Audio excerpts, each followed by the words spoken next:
Okay, everybody, today we're going to use Procreate to create layers to build a character in different stages. We're going to have like a sketching layer and an inking layer and a color layer, and those things are going to really help us put our character together to create a nice finished looking character for our comic.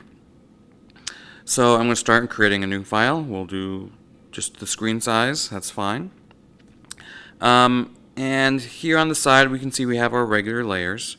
When we start to select our pens and brushes, I like to use a pencil, a 6B or an HB pencil as my sketching tool. So let's say I wanted to start sketching my character, and maybe he's looking something like this, right? To sketch out my character, right? Very loose, be very kind of free and open to start sketching that guy. And I could do that.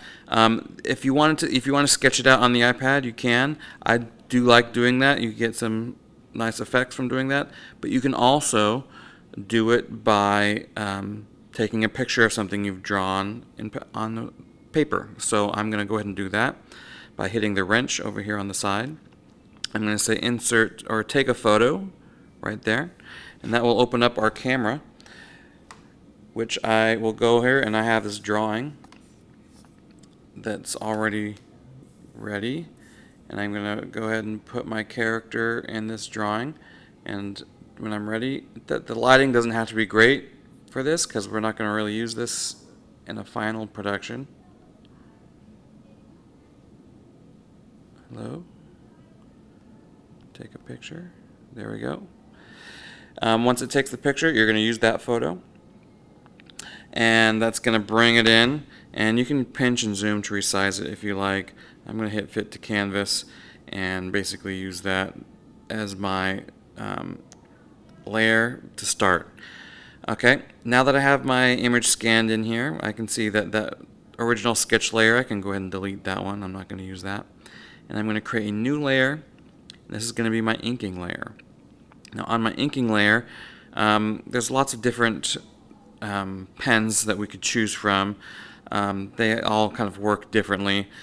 For nice crisp clean lines, I like either the technical pen or the studio pen. We'll go with the technical pen for now. And then you're just going to kind of go in here on that upper layer, and you're just going to start to, whoops, let's see what happened there. I accidentally undid that. I'm going to go ahead and go over my lines with the pen, trying to get lines as nice and clean as possible. I have the little fold in there, and really start to outline the whole drawing that you've created to create something that's nice and clean. I like to try to keep my lines fresh and with lots of energy and movement, so I don't want to trace my lines too carefully like that. I'll undo that.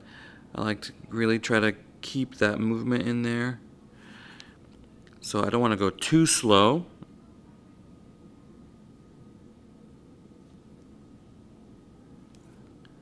So I'm just going to quickly do this character, and for time purposes I'm just going to do the head for now, and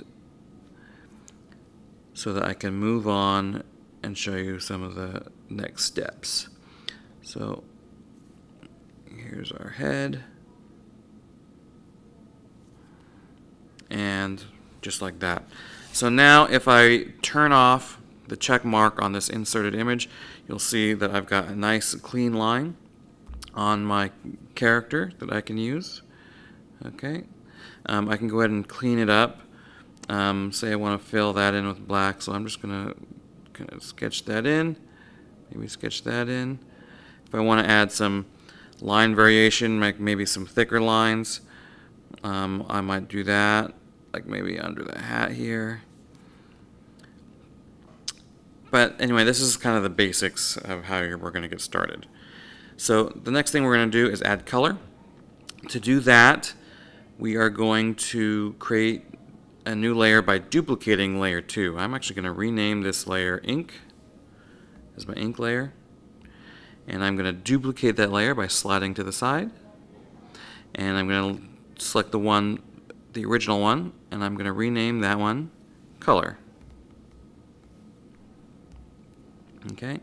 Now to color this thing, I actually, while I was drawing it, I paid very close attention to make sure that my shapes were fully solidified, so that I didn't like have a break in the shape like this, so that and we'll see how that comes into play in a second. But with this layer underneath, if I paint on it, the advantage here is that, say I want to make a red hat, that I can paint on it and it's below the layer above, so I won't erase any of those lines. I'll undo that, and then I can go ahead and try to stay inside of my lines if I like, and do it that way. But if the shape is solid, I can actually take my color and drag it from the corner and drop it right in, and it'll fill in a solid area. However, if there is a break in the... Oops, I did that to the wrong layer.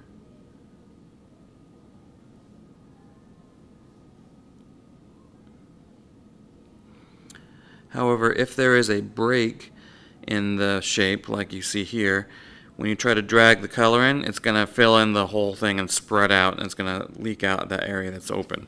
So we need to make sure that that area is closed.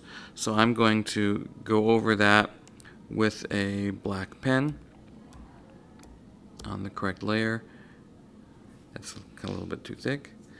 I'll zoom in, make my brush smaller, and make sure that that's nice and closed, so that there's no gaps in there, so that when I select my red color and drop it in there, it's going to fill quite nicely.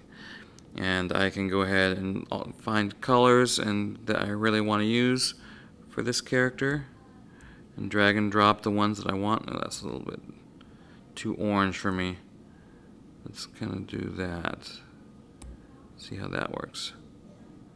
That's better. And I'll give him nice dark brown hair. Like fill in there, and there's the beginnings of the coloring of my character. Okay, and so when I open this, I should see really 3 layers.